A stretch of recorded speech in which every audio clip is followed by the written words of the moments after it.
మీ ఇంట్లో మీ బిడ్డ వల్ల మీకు మంచి జరిగి ఉందా లేదా అన్నది మాత్రమే ఆలోచన చేయండి. మీ ఇంట్లో మీ బిడ్డ వల్ల మీకు మంచి జరిగి ఉంటే మాత్రం మీ బిడ్డకు సైనికులుగా మీరే నిలవండి అని చెప్పి సందర్భంగా కోరుతా ఉన్నా. ఇచ్చిన మాట తప్పితే ఓటు వేయొద్దని చెప్పిన దమ్మున్నడు జగను.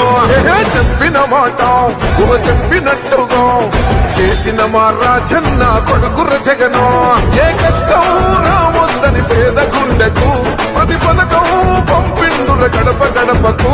పులి గడపలో పులి పుట్టినట్టే పుట్టిండురా. జెండలు జత కట్టడమే మీ ఎజెండా, జనగుండల గుడి కట్టడమే జగను ఎజెండా. బలిరా బలి బలిరా బలిరా, పులి వెందులలో పుట్టిందా పులిరా. కుర్చీల కూర్చోవడమే మీ ఎజెండా, కుర్చీ జనమే ఇవ్వాలన్నది జగను ఎజెండా. బలిరా బలి బలిరా బలిరా, పేద బతుకుల మార్చినది ఆ పులిరా.